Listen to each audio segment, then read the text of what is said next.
لا تجد عبدا في قلبه مثقال ذرة من ايمان الا قبضت روحه، لان الساعة لا تقوم الا على شرار الخلق.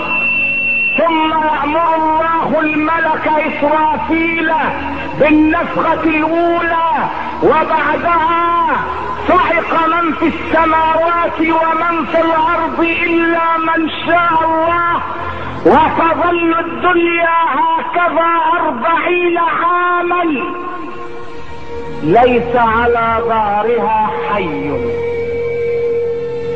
ليس على ظهرها احد حي الا الله.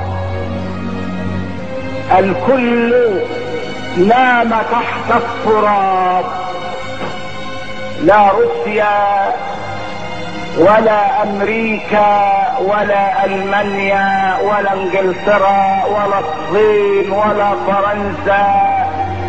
ويسألونك عن الجبال فقل ينسفها ربي نسفا فيذرها قاعا صفصفا لا ترى فيها عوجا ولا امتا.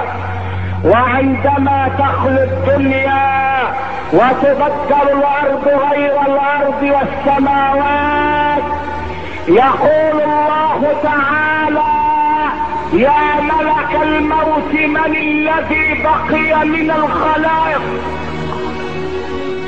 الانس ماتوا والجن ماتوا والملائكة ماتت.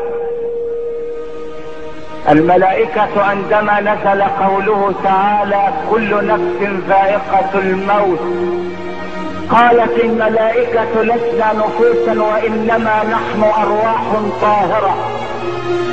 فنزل قوله تعالى: كل من عليها فان، قالت الملائكة: لسنا على الارض انما نحن سكان السماء. فلما نزل قوله تعالى: كل شيء هالك الا وجهه له الحكم واليه ترجعون، خرت الملائكة ساجدين لله وقالت: سبحان من له البقاء وحده.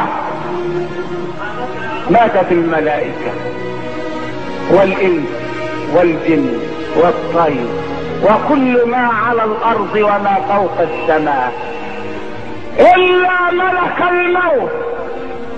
يسأله الله: من بقي من الخلائق يا ملك الموت؟ يقول: الهي لم يبق الا جبريل واسرافيل وعبدك الماثل الان بين يديك. فيقول له الله: اقبض روح جبريل يا ملك الموت. فيقبض روح جبريل. من بقي؟ يقول: ميكائيل واسرافيل وانا العبد الذليل بين يديك. اقبض روح ميكائيل يا ملك الموت. فيقبضها. اقبض روح اسرافيل يا ملك الموت. فيقبضها. ثم يسأله الجبار جل جلاله: من بقي من الخلائق يا ملك الموت؟ فيقول: لم يبق الا انا العبد الذليل بين يديك. فيقول له الله: موت يا ملك الموت، موت يا ملك الموت.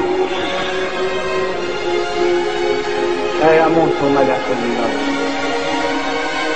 وعندما يشعر بسكرات الموت يقول: وعزتك وجلالك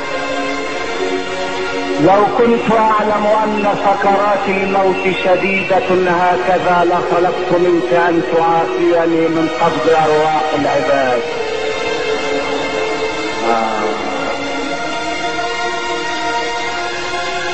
ويموت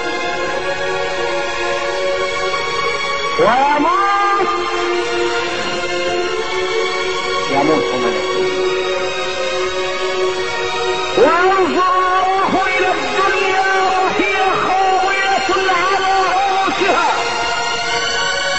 الشمس كورت والنجوم انكدرت والجبال سيرت والعشار عطلت والبحار سجرت والنفوس زوجت،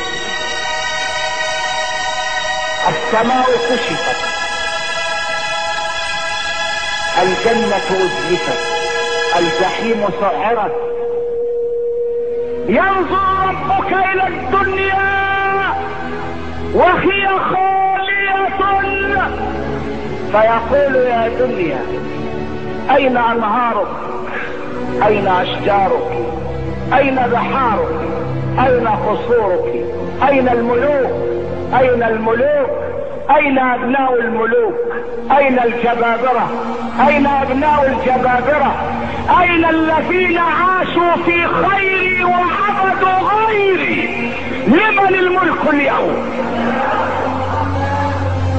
لمن الملك اليوم؟ يا دنيا يا دنيا أين الجبابرة وأبناء الجبابرة؟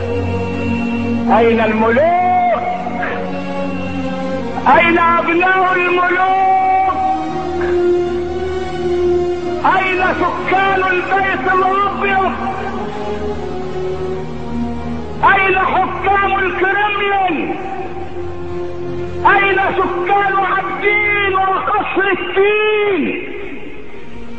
وسكنتم في مساكن الذين ظلموا أنفسهم وتبين لكم كيف فعلنا بهم وضربنا لكم الأمثال.